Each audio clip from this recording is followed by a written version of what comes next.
Elpis BioMed, presented by its COO, Allart Stoop. Good morning. I'd like to start by asking you to imagine what you could do with an unlimited quantity of pure human cells.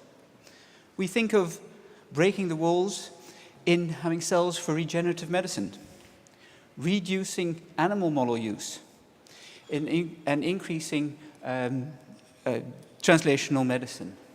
But instead of just talking you to imagine, I'd like to show you. I'd like to show you some real human cells being made before your eyes. So with our technology, what I have here for you are human cells translated with our technology, and all of a sudden you see them change after being switched on. They elongate, they start forming bundles, and that's not really all of it. If we now, with these cells, which are pure human and grown within a week, if we now add acetylcholine, they're suddenly functional. We have contracting human cells, muscle cells, generated within a week in unlimited quantities. So where are these relevant? We all know drug development costs are too high.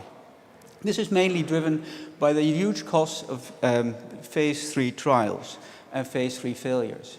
And the primary reason in these failures is the efficacy of these molecules.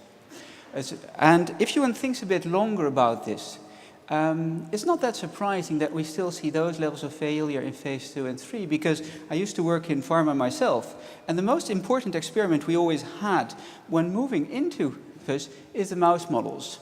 So we'd use this, for example, the CIA model, and use that as a basis to decide that we would go into man.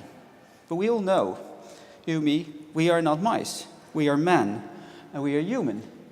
And basically a logical step would be to say, why aren't we using then human cells to develop drugs for humans? It sounds very obvious, but it's not that accessible. You can't just go to the hospital and fetch yourself unlimited cells in reproducible vials. A great breakthrough was made in this sense with the discovery of the stem cell technology. That all of a sudden made it possible to generate some human cells, but it's technically very demanding, it takes long, and it ends up with quite unpure populations.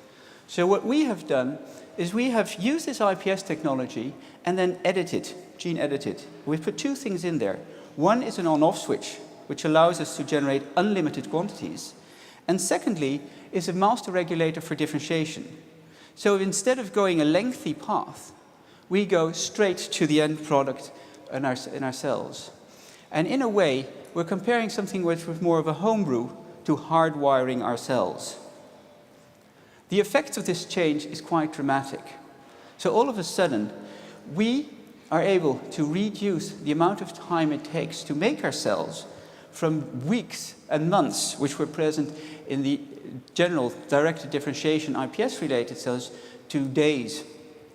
At the same time, this is paralleled by an increase in purity.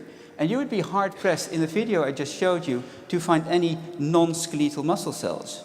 The same is really in a way true for the time. The only reason we can even show you the video is because the speed at which these cells differentiate and generate these muscle cells. And finally, because differentiation is just dependent on a single factor which is put in, we can generate novel cell types in months and thereby providing a truly scalable business.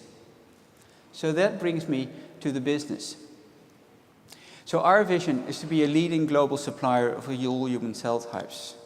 In order to enable that, we have taken an exclusive license to the core IP, University of Cambridge. We closed a seed funding round with a geographically diversified top-tier level of investors. And these are not only top-tier level investors, but these are also leading industry experts in their field. We're entering into a rapidly growing market as many of the pharma industry realize that they have this translational issue and are moving more to human cells instead of the animal cells.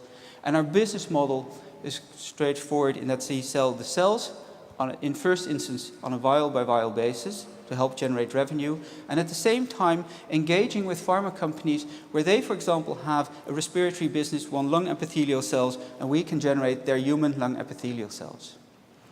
Eventually, of course, our goal is to have all physiologically relevant cell types in our catalog and be able to take that to the next step, where we build organs and are able to generate this patient in a test tube. And finally, we see great potential for this to enable regenerative medicine by having this unlimited quantity of highly consistent human cells. Thank you very much.